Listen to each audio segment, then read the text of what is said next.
Welcome. A notable welcome to all you music lovers to the journey to the stage.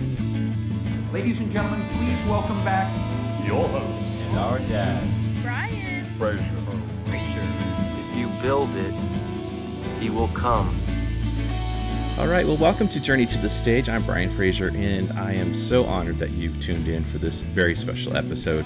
Before we jump into our conversation, if you could take a moment to subscribe, follow, or leave some stars, it helps to ensure that others find this kind of conversation more and more easily. So on June 22nd, 2015, the world lost James Horner, one of the brightest stars in the world of composers.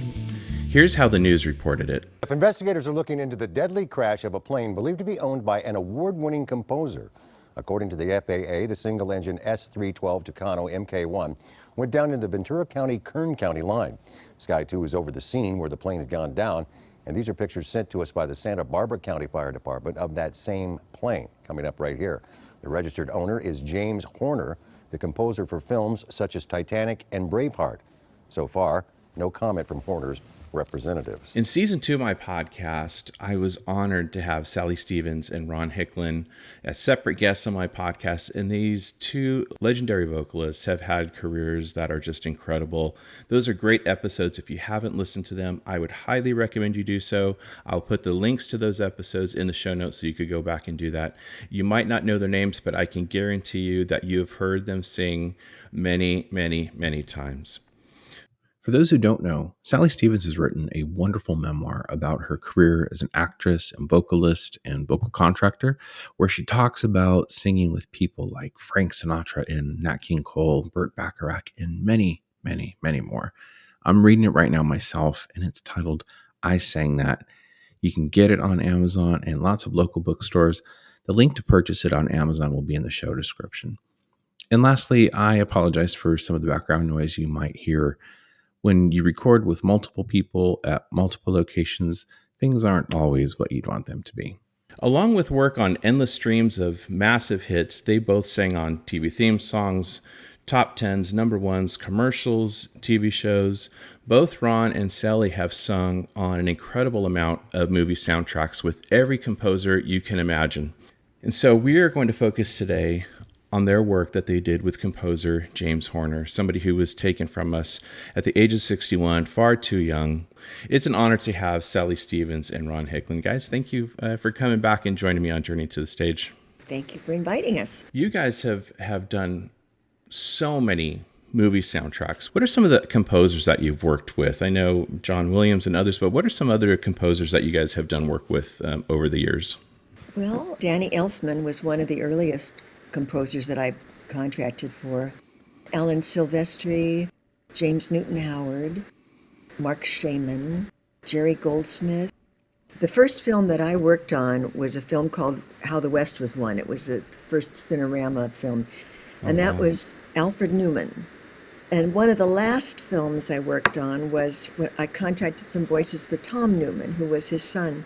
So to look at that journey kind of is pretty amazing. And I've been in touch with Maria Newman. She does a lot of live evenings out in her home in Malibu of music that she incredibly composes. And but it just, that kind of gives you a picture of time span or something. Yeah.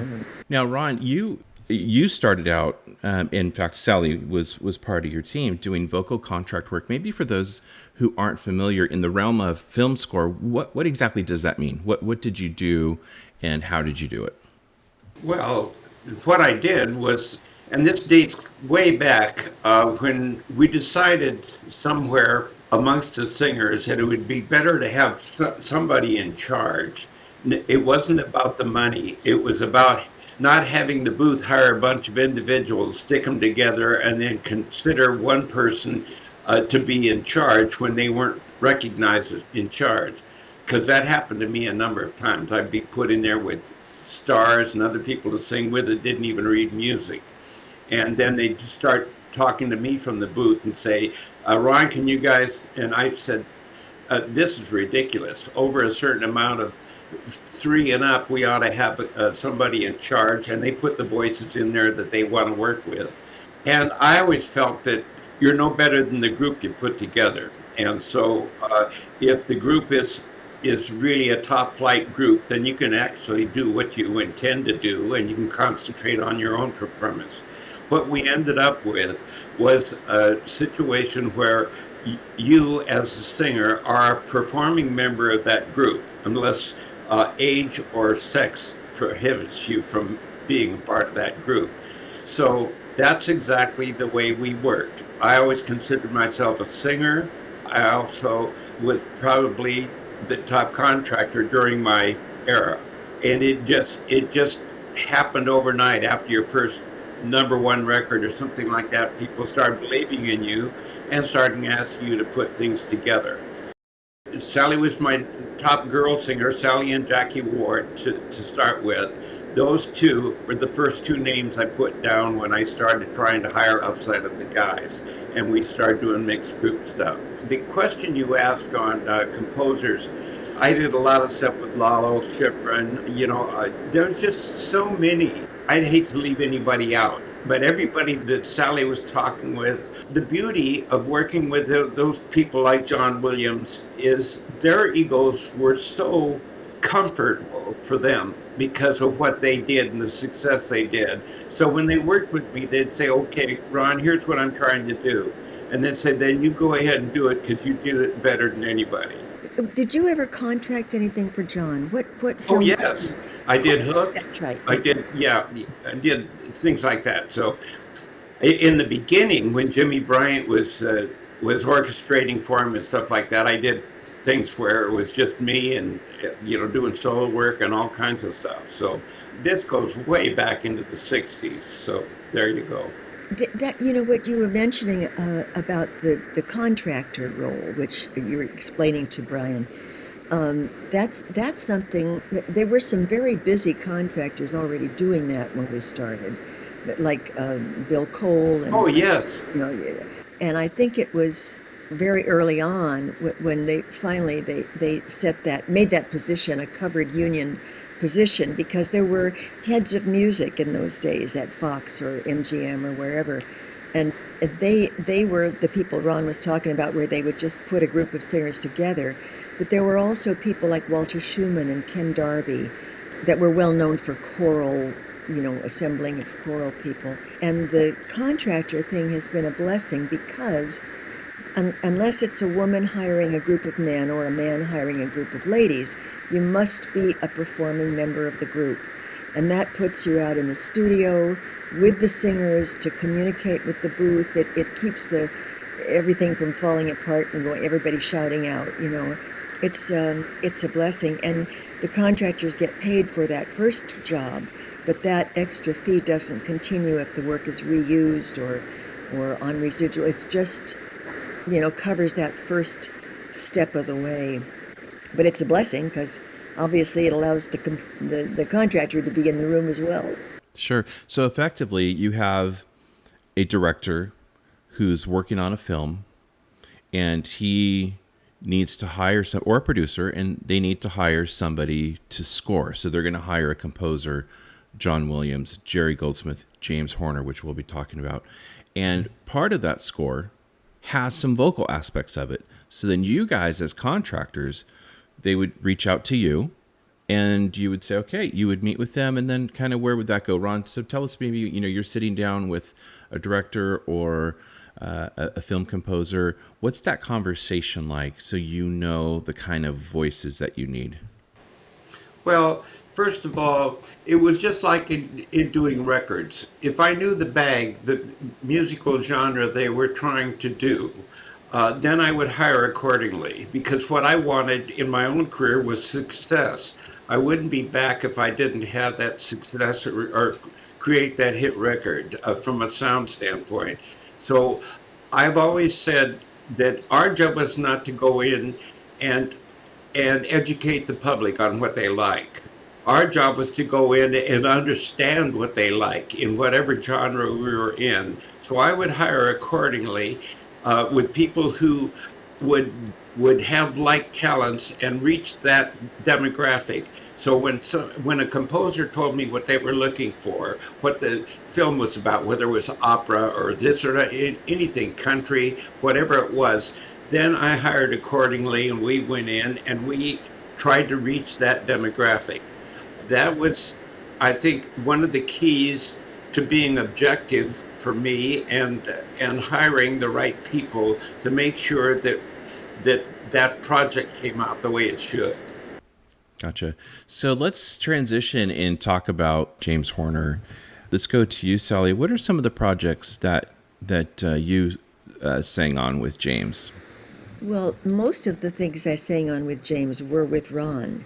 I did contract, and I apologize for getting the titles mixed up, from Glory and Glory Road, but I contracted Beyond Borders and Deep Impact, I think. But the first time that I can remember working for James was a film called The Stone Boy, and it was very early in his career. It was about 84, I think. And it was basically just Tommy Tedesco and I. It was a very simple score that was performed on the Walt Disney lot scoring stage. And then Tommy did some overdubs of other guitar instruments.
And the movie it opened in New York. It was up and running for about a week, and it was taken down. And I only learned that recently, that it actually opened in the theaters. I always thought it was just something that they did and then tucked away somewhere. But I think it was taken down because the story was so painful, and there may have been some pushback about it. It was about a family whose younger son had been out with his older brother and accidentally shot and killed him. And it was the whole strife of what the family went through handling all that.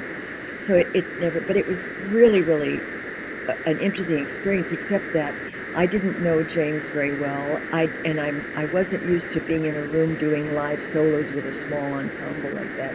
So I was, pretty nervous, I think.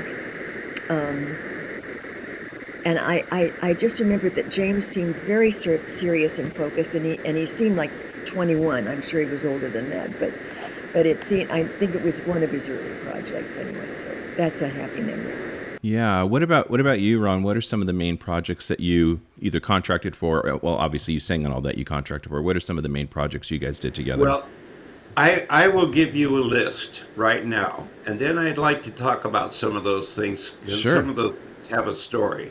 But I will tell Sally, just on crosstalk here, that the first time she worked for James was with me in 1981. I'm sure that's true. And she did a movie. We did a movie called Deadly Blessing with Ernest Borgnine, and that may have been his first. That's the first time I saw him. I had 27 singers on that, and the whole room was filled with percussion instruments and everything else. So it started there, and some of these I'll come back to. And then in '83 we did Brainstorm, and Sally was on that. Then in '83 also we did The Testament. Then we did Red Heat in '88. And Red Heat, I'll get back to these because some of these really have a story.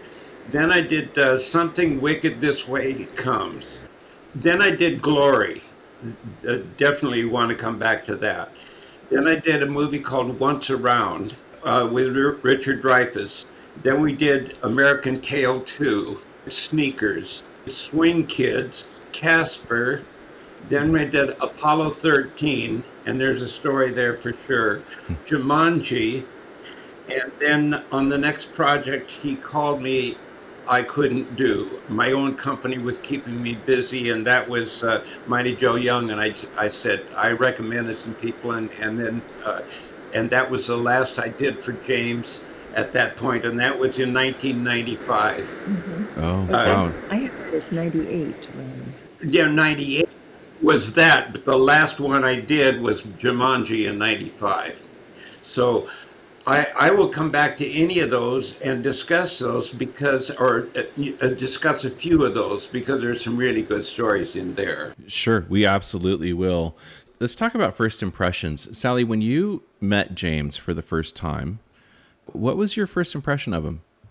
As Ron just reminded me, I had worked for him. Was it Deadly Blessings that was the first one? Yeah, Ron? Deadly Blessings and Brainstorm you had done before you did that, and you also did the Testament before that too. Well, and this is kind of a personal aspect to my years, but in the beginning, before I started contracting, singers were the ones that were lucky enough to keep busy, I felt, were the ones that kept quiet, kept focused on the music, didn't interrupt the contractor, didn't speak out or try to draw attention to themselves. So that was kind of where I was in those days. Amen. And as a result, I didn't really, a composer was the person that we were all in awe of, and he was standing there at the podium. And if I had a question, I would have asked Ron. There was not that kind of interaction with the composers until I was lucky enough to start contracting some, and that changes all that. Your connection is much deeper. Yes. But I just remember, I want to say he was almost shy because he wasn't real outgoing with us, as I remember. He was just very focused on what he was doing, very businesslike. Mm-hmm. Does that sound right to you, Ron? Yeah, I would say you're right on target with that. My impression with James from the very beginning was he was forever young. Yes. He was, and I remember him wearing clogs all the time. Yes. But he was a very gentle person. Yes. If there was a rap on him, I don't find it a rap, but I found some of the musicians felt that way. James was a perfectionist. Yes. That didn't bother me at all because I was a perfectionist. Yeah. We wanted things. We were good company with each other because when he was in pain, I was in pain. When he was happy and relaxed and doing his thing, I felt the same way because I felt his vibe all the time. But he was a very gentle person. Yeah. I never saw him got mad. I did see him once get hurt, and then What was that? it was when I did Once Around, and we did a beautiful score, and he went in the booth, and it was just three of us. There was two girls and me, and you weren't available on that section, and it was something like we did on Sneakers. And we did it for Once Around, but we did it with a classical piece. And what happened is after a couple of days or 2 or 3 days of recording the score, he went in the booth and they wanted to dump all the music. Oh. They didn't like it. Oh, my It was marvelous. It was marvelous. And James was hurt to the core, and they wanted to scrap it and start over, have him start over with a whole different idea. And I couldn't believe, if I drank, which I didn't, I wanted to say, let's go get drunk. Yeah. But I didn't drink it back in those days, or now I don't, for sure. But that was the only time I saw him hurt. But there were times that he let me really in. That I was doing some things where you'd ask my opinion on what we should hire, and if I brought something in from New York, it was fine with him. He'd pay the price. When I found out that that his mixer in the studio, and I shouldn't mention his name, but his mixer in the studio that he generally used didn't have the mixing ability that I did because of working with voices so much and in my own company. I finally went in the booth and asked him, "Can I take a hold of these knobs here? You Wow. know, the faders." And he was working on with a soloist, and I started putting what I called Frankensteining the solos together from different tracks, and I put it together because actually he was using Sean as a mixer, who is a great mixer, except Sean only had one hand or something like that, and he couldn't begin to operate the way I was used to.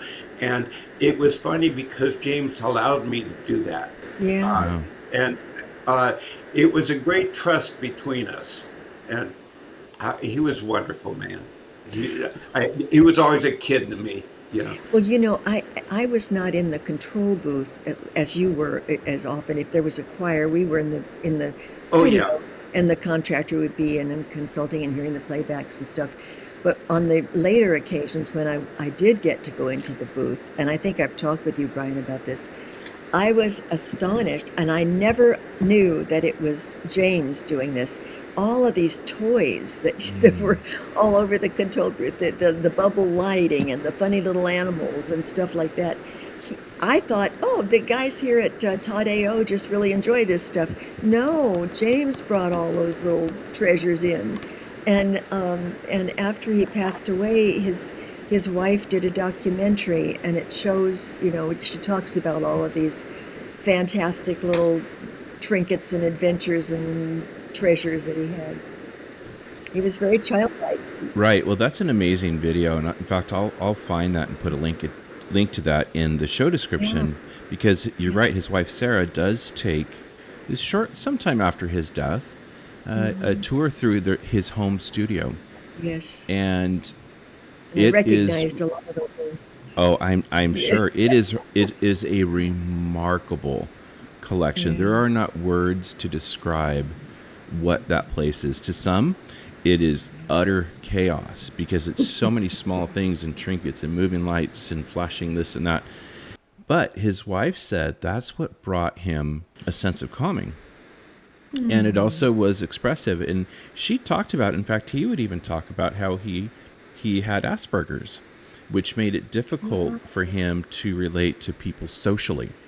And so that explains a lot. Yes, That I think you're right. explains a lot. I never saw a bit of that. Isn't that strange? Yeah. I wouldn't have known that. I just always felt what a warm person that he was, and I was in love with his music anyway. Some of the greatest themes that I've ever been a part of.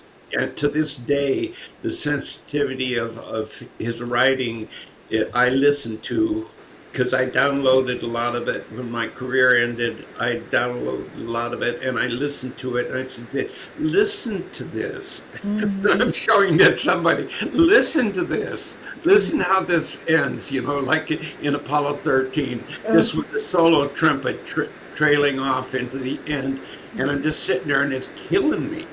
Ron, it was such a thrill for me, and it's one of my favorites at the Sneakers when Darlene and I did the two. Yes. And you were there with us.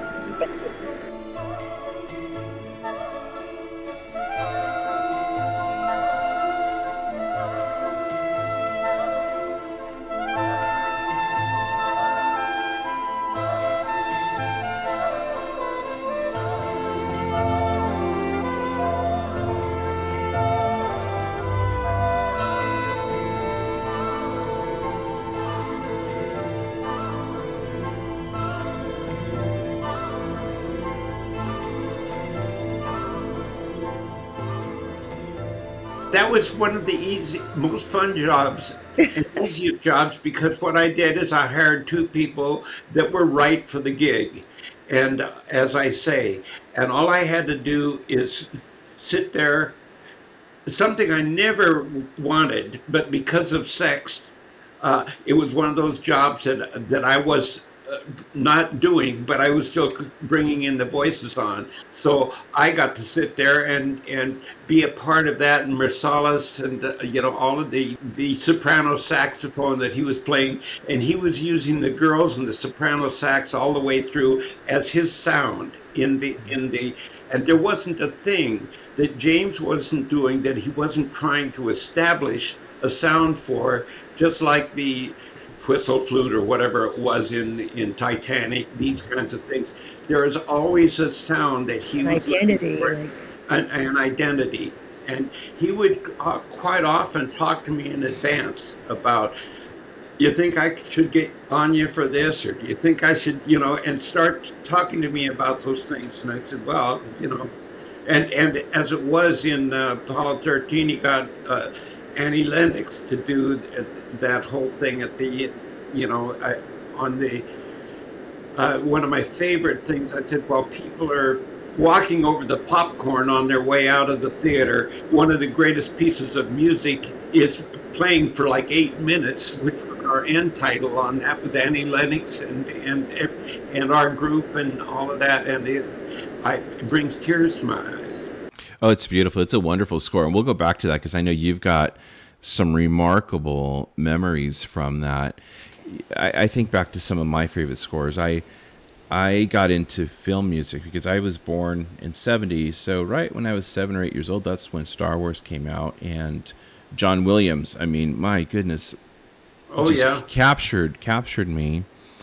So he was the first composer that I really got into, film composer. And then James was the second. And I have more James Horner soundtracks than I care to admit. In fact, I think I mentioned this when I had Sally on some time back, that my wife and I, for our first dance at our wedding reception, was to his piece, The Ludlows, from The Legends of the Fall, which is just an incredible piece.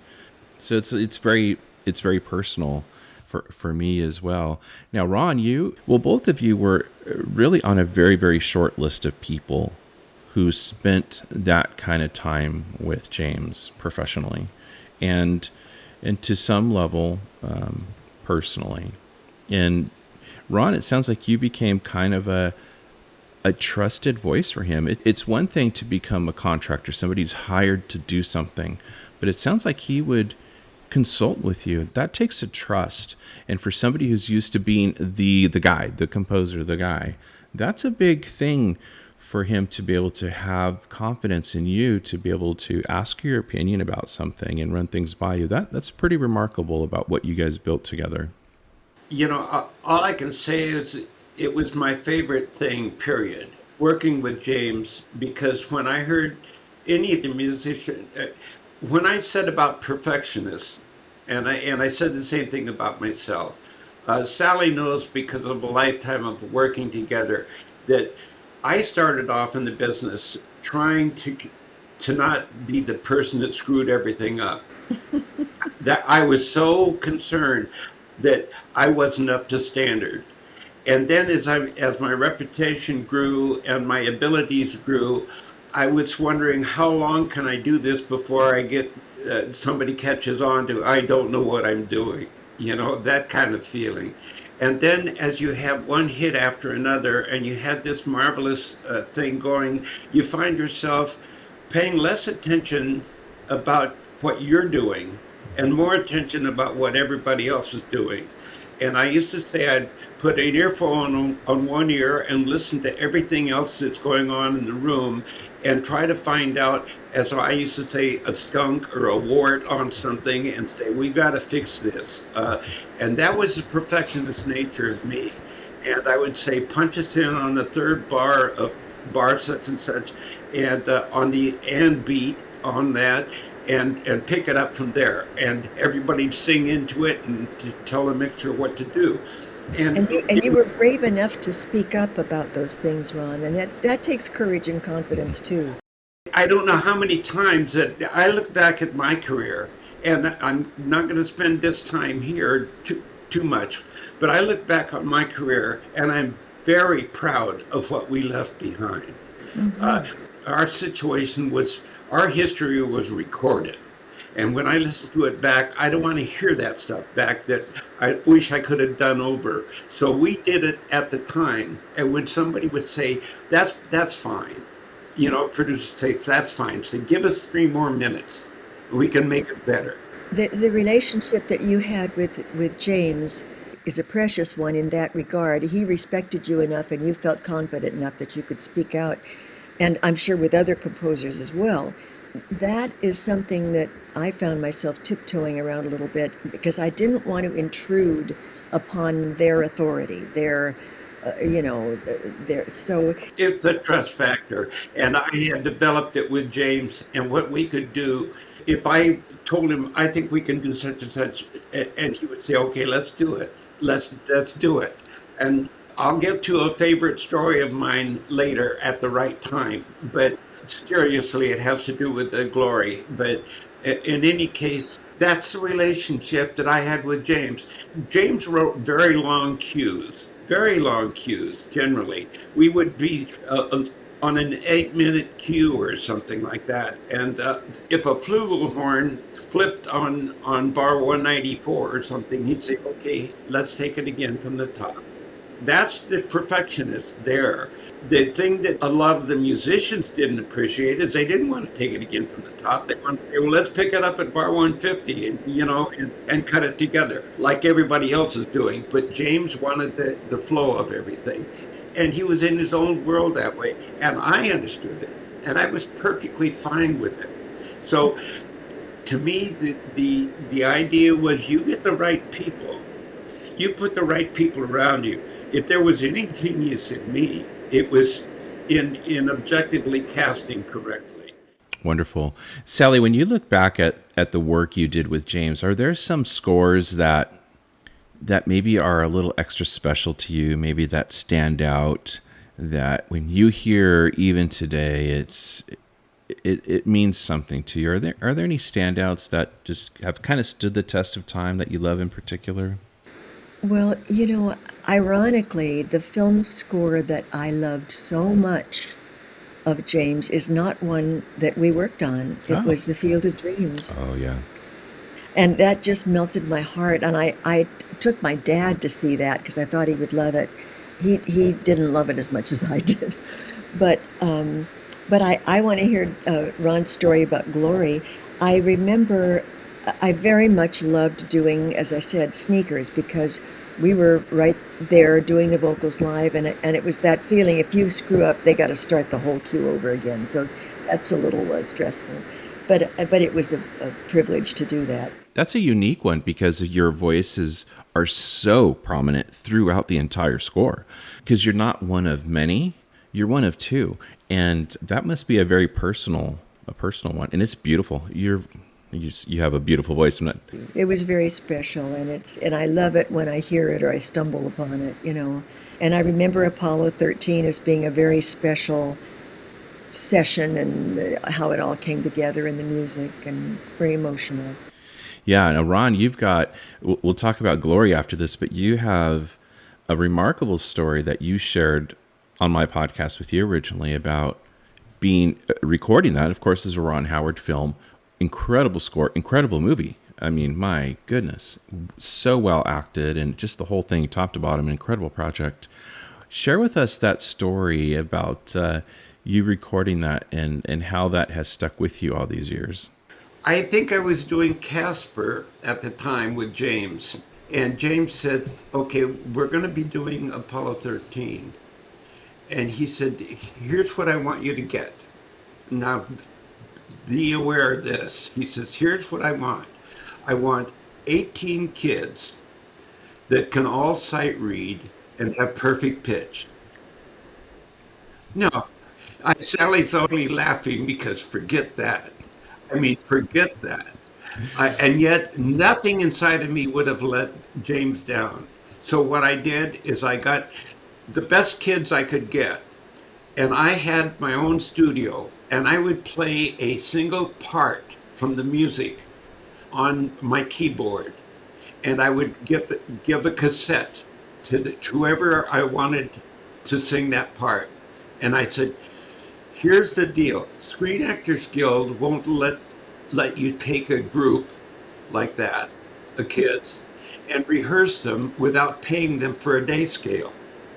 All right. Secondly, when you are working with kids, there has to be a teacher, and they have to have classroom time during the session.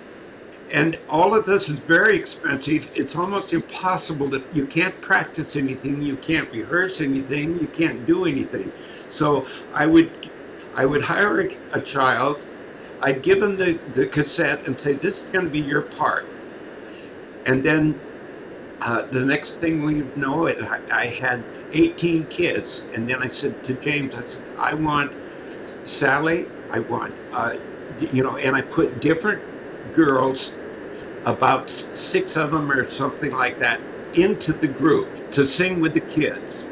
Because now I'm dealing with my kind. I'm dealing with great studio singers. So I put them in there. They never rehearsed with them or anything. And then when James would run down maybe a 14-minute cue of the launch of the Apollo 13, he would sit there and say, okay, let's bring in the kids. And he'd been rehearsing the band over and over, the orchestra over and over. The kids have been in the classroom. They've never sung together in their life. They come out and you put the music in front of them. My attitude about kids is if their voice changed, they're not a kid anymore. They're competing with us. So they have to have a childlike quality to their voice. Usually they don't sight read. Usually nobody's having perfect pitch, and if they did, I probably wouldn't want them there because we have to tune with the band. So I bring the kids in. I said, watch me. When I bring you in, you sing. When I cut you off, you stop singing and be very quiet. And so we got all the kids and Sally and a few of those, and they started. So I'm counting bars, because James would have, maybe 90 bars or something like this of all different time figures and sound design going on and everything else going on with the launch. And I'm counting like this. And then, bam, bring them in. And there's this purity. And on screen, what happens is the Apollo 13 hits space, and everything drops out except the purity of these kids. Cut down. And that, gentlemen, is how we do that.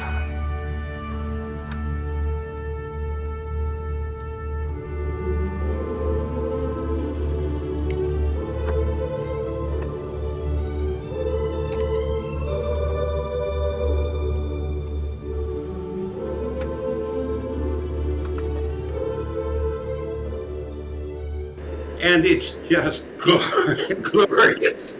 And and they've never sung together. And so it goes like this.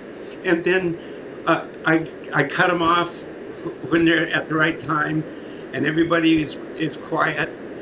And when we were done, I remember Ron Howard standing there, and they said, well, let's go and hear this. Let's go in the booth and hear this. And Sandy Crescent was the female contractor for the band.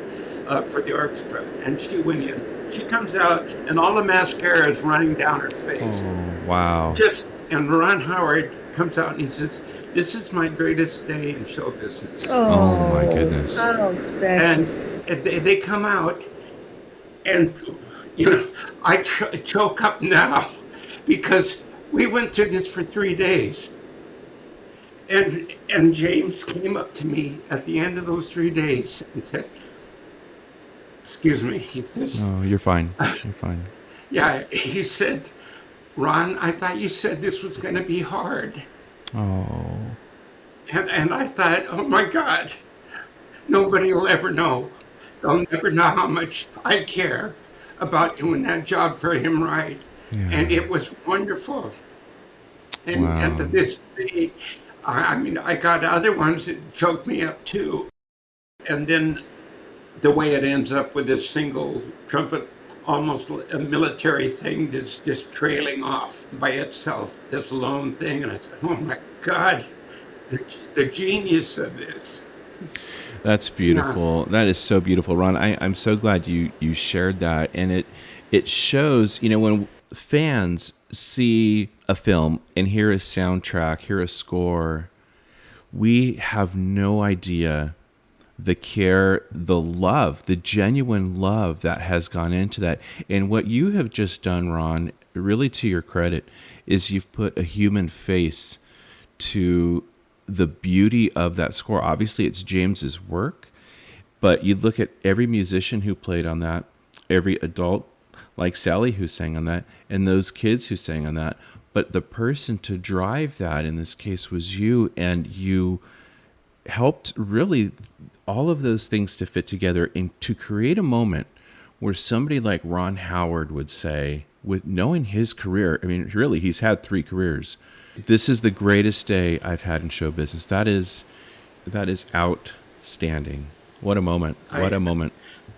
When you mentioned three careers, my first movie was The Music Man. Oh, really? Wow. And I was the voice for Ron Howard crossing the street singing something as a kid.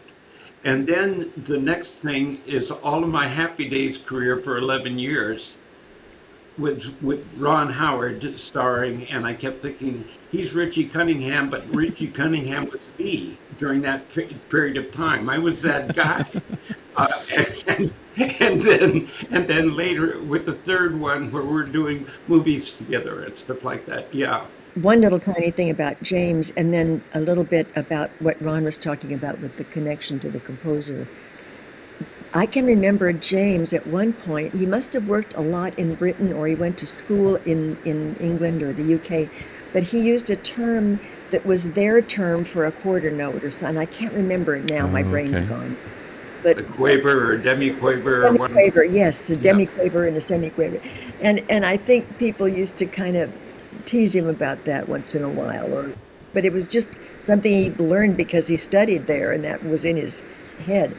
But what Ron was talking about it reminded me of the first chance that I had to contract for John Williams was a film called Amistad. Oh my! And that was it was an opportunity that came because I had worked on The Power of One with Hans Zimmer, which was a very African authentic score.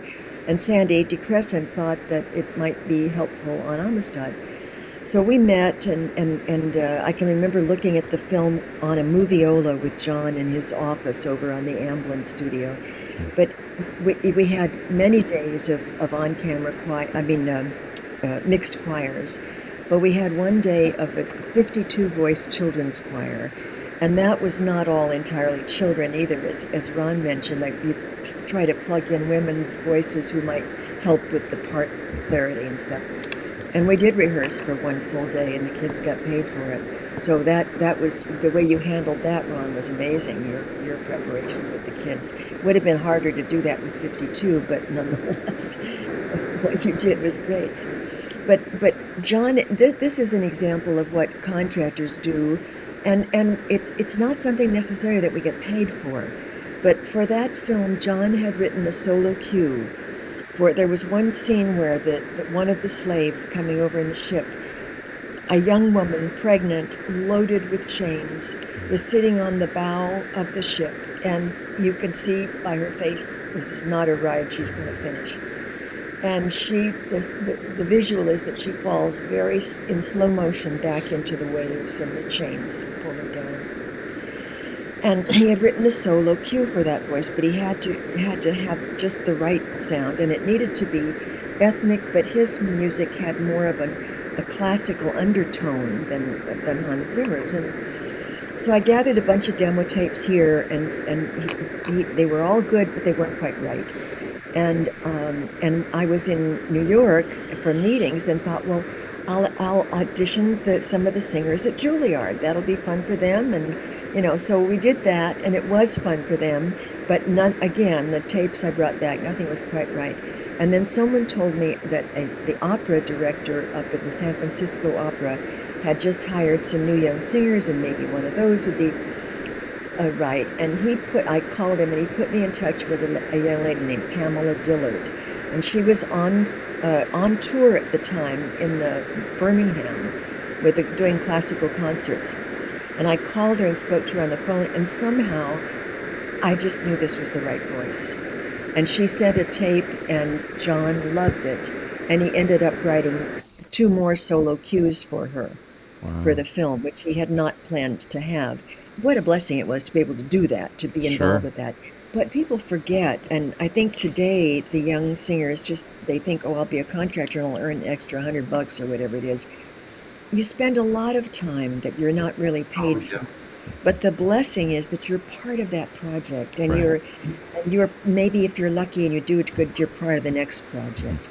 I've never forgotten that, because it was, I got to meet so many times with him to, have him listen to this and that. And I just wanted to interrupt to say I'm so glad you shared that, because on that movie, I was just one of the singers that Sally hired. And I got to tell you, I appreciate that, because nobody would understand that what the bottom of the iceberg looks like those of us who have done that, who have been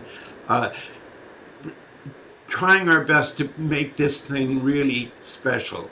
Everything you're doing, make it special. And sometimes we just come in and sing the song, and that's fine. We've done that. Yeah. Well, and I think what you guys have both shared makes it very clear that in many instances, I mean, obviously there were some, as you just said, Ron, where you're a hired voice. You go in, you hit your cues. Thank you very much. I'll get paid later. I understand. But others, you were actually part of, at least at some level, an important level, shaping the way that soundtrack came out. And both of what you guys have shared make that very clear, that you were often more than just a voice. You were an integral part of that finished product beyond the singing. And that's pretty remarkable. I think most people don't know that. So I'm really, really glad that you shared those instances. Yeah. Now, Ron, let's hear about Glory. Glory is one of my favorite scores. I've had opportunity to see the monument to the 54th back in Boston, and it is a very, very, very special film. I think that's really what helped Denzel to break out. I mean, it really is a remarkable product. And so talk to us about your memories of Glory. Glory is very special in my mind, because James first contacted me. By the way, it was the first time I had ever heard of or met Denzel, too. And to me, his performance just brings me to tears in that picture. In any case, I had a lot of reasons for tears in that picture, but in any case, James said, first of all, that he was going to be working with the Harlem Boys Choir, and could I augment that? And so I hired, let me see how many. Okay, I hired 14 of my black colleagues, and we went in and augmented that. That was the first call I did with them, because they didn't have the bottom end in that group. And so we supplied the bottom end, and it all had to fit. And it was so perfect for what was happening. Then James said, okay, I want you to get 50 singers. And so I got 50 singers, and we came in to where he'd written the cue that was about 8 minutes long of them charging the fort, carrying the flag, and everybody getting killed while they're doing it. All right? So I had 50 singers that I put together. And what James had done is he told me, he said, I've written this in 3 different languages, because I don't want anybody to recognize any particular language within it. So the cue was written in 3 different languages that we were all singing at the same time. Now we're all sight reading our part. So he rehearsed the orchestra, and then we were standing on risers with all the cues going behind us on the screen. And James was watching the screen and hitting the cues that were marked. And so he said, okay, let's put one on tape.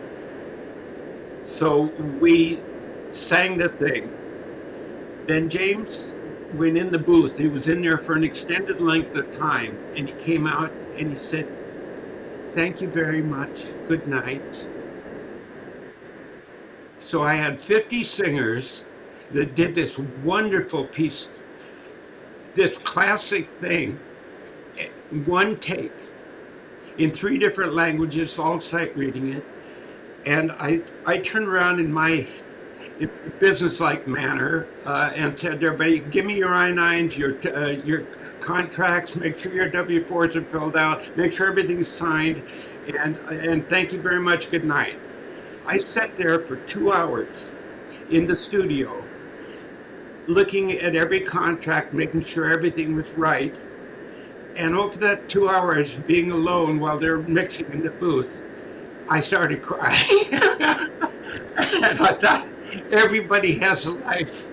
They go home, they have a family, and I'm sitting here doing something that is so important to me that it's done right.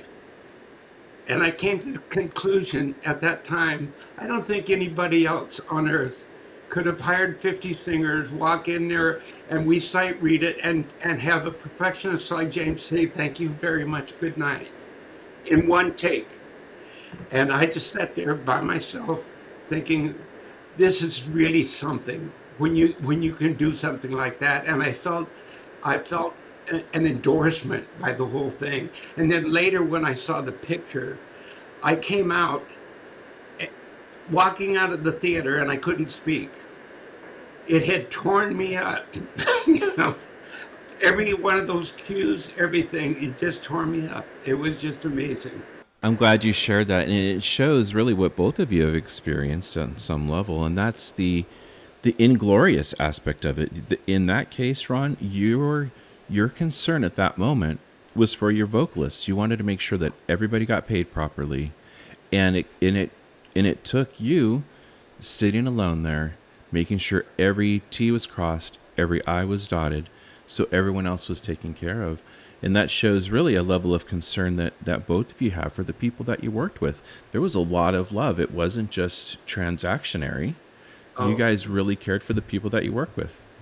Always. There are 2 sides to that coin. You know, one is you have to please the producer and the composer. The other one is always that you have to take care of the people who are making that beautiful sound for the composer, make sure that they're paid properly and they're safe. And I don't think I've ever done that in the studio following a session, but I have spent hours here at home going over everything before I submit it, because you want to be sure that things go correctly and they get on the cast list and all of that.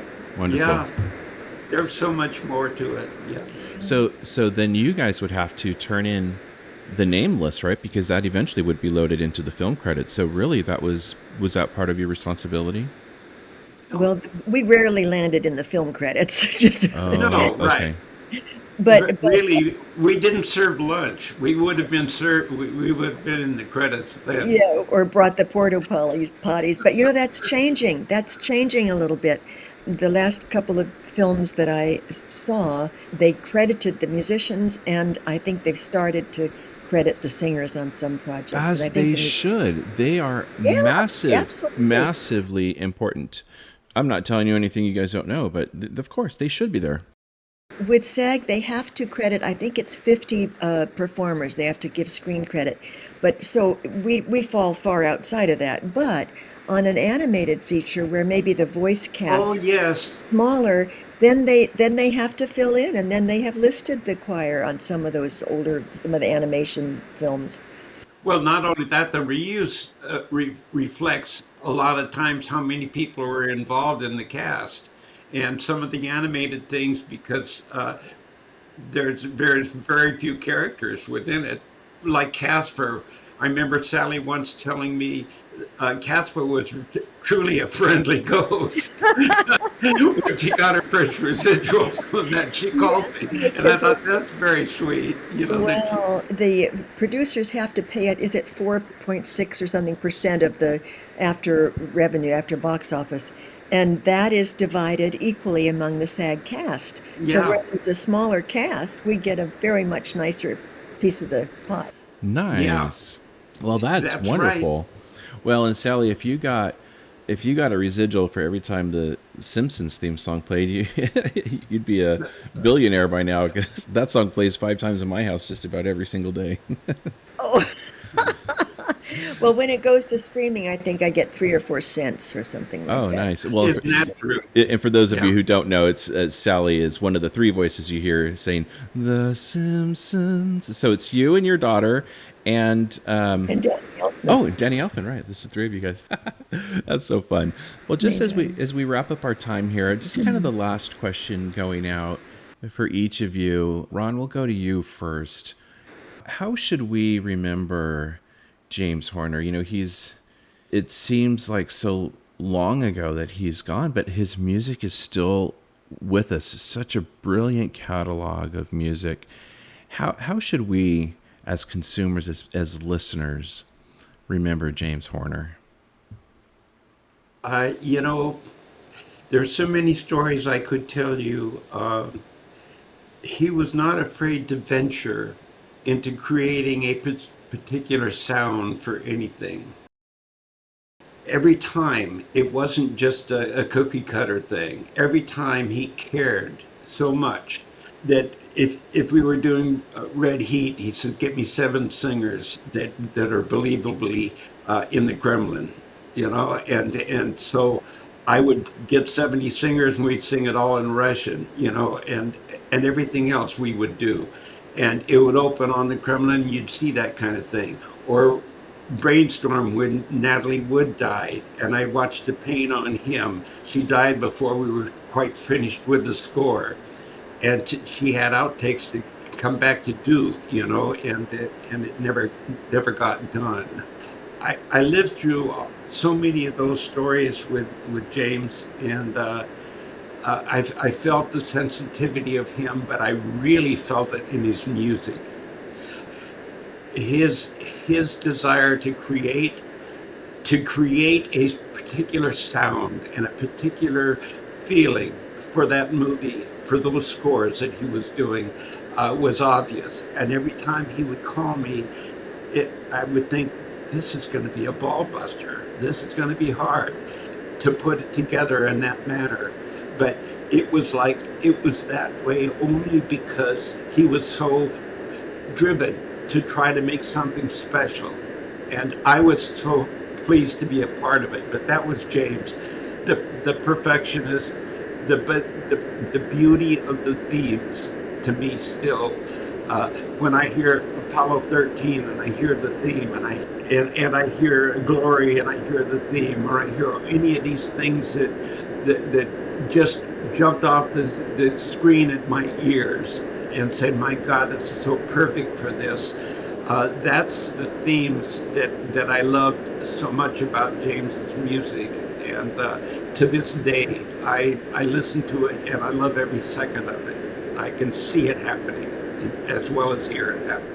Wonderful, wonderful. Thank you for sharing that. And Sally, same question for you. How do you think we should remember James? Well, I think for me, there was a magic quality to him on many levels, and that magical ability allowed him to identify with the emotions or the story or the undercurrent or the whatever of the film, and give it his whole heart, and the magic that we hear, the magic quality, like I was saying, the Field of Dreams, but every single one of his projects, that's, to me, is what makes them so special, is that he just had a magical connection. And I think part of it was, you know, it's demonstrated in that room full of magical things that he had that all meant something to him, that he connected with so much of life, obviously. And the fact, you know, for me, the fact that his journey ended in an adventure where he was piloting his own plane, it's heartbreaking. But I bet you it's not ever anything he would wanted to have given up, being able to do that, you know, and the terrible luck that it ended the way it did. But he was just deep and magical. Well said. Well said. Ron, do you remember how you heard of James's passing? I can't tell you the time. I can't tell you anything. I can just tell you the sadness that I felt. Honestly, I can't. It was just overwhelming. By then I'd retired, and when I heard about it, it wasn't inside the industry. I heard it like everybody else on the news, and I just felt sick over it because I really wanted, because I loved James. I really wanted to have a relationship far beyond our business relationship. He was somebody that I just was my favorite of all. And you know what? You were asking earlier. We did Back Rack. We did all these other things, and we won Academy Awards with music, and we did those things. And it was still, this was my favorite. This was something that was so special to me. I will share one last story on when we did the Red Heat with the Belushi, and it opens on the Kremlin, and it had this, he said, get me 70 singers, this is all in Russian. And I had done the Hunt for Red October for Basil Polidorus, all in Russian. So anyway, he said, 70 singers. So I said, get me somebody that can speak Russian, and we'll do this thing. And it opened, when I saw the movie, it opens on the Kremlin, and you hear this massive choir.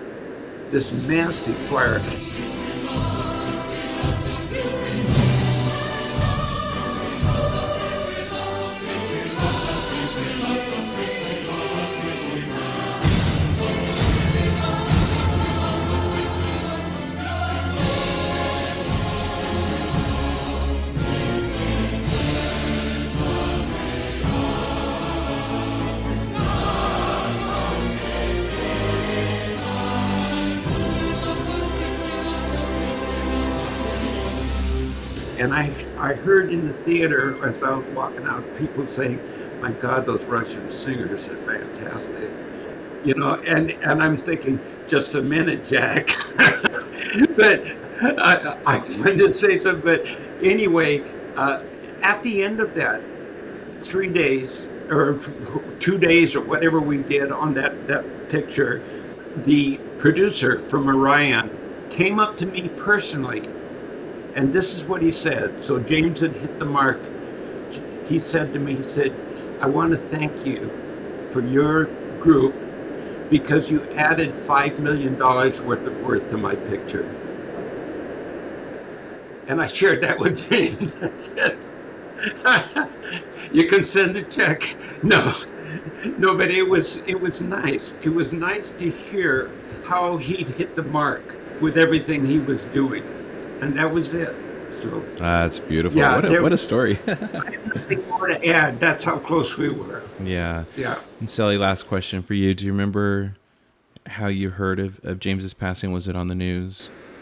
It was on the news, yeah. And it was just heartbreaking. It just, I couldn't believe it. I was in tears. I mean, I didn't even know he flew a private plane. I didn't know that about him.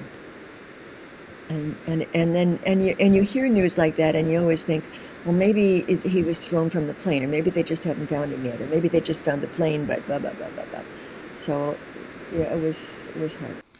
Well, the beautiful thing is we have so much incredible music to listen to, so much beauty he left, really for the world to continue to listen to and to celebrate. There's so much beauty in that. I think of, some of my other favorite scores like Braveheart. My goodness, what a stirring soundtrack that is. And so we do. There's so much to celebrate in what James left us. And just a quick drop in here, I've recorded a very, very special interview with Sarah Horner. Sarah's done very few interviews since James passed away, so the time we spent together was very, very special. You will not want to miss it. It's immensely insightful. We covered James's upbringing, how James and Sarah met in college, insight into his early years, the climb of success, the shadow of the Oscar, and so much more. So make sure you subscribe or follow wherever you're catching this episode so you don't miss when it's released. Now back to our interview. I cannot thank you both enough for joining me today. It's been a real honor to have you, Ron Hicklin, Sally Stevens, to talk about one of my favorite film composers, James Horner. So thank you both very, very much for joining me today. Thank you so much, Brian and Ron. It's wonderful to see you. I hope we can have a visit soon. Yes, Sally, I feel the same way, and thank you, Brian, for putting us together. We're still here. We still care. It doesn't matter what stage of our career we're in. And I retired when I was 61, and I'll be 86 in December. So it gives you a clue. I'm still sailing along on the glory of 40 years of wonderful things in the studio. Well, both of you look just absolutely wonderful, and I appreciate not only your talents, but the heart behind your talents. And that's something that has stuck out with me just in our conversations over the last year and a half or so. So I have a great appreciation for both of you. And thank you everybody for listening. If you enjoyed this episode, please share it with your friends so the word can get out and more people can hear these great conversations. So make sure you keep your bags packed and join us on our next Journey to the Stage. And that is a wrap.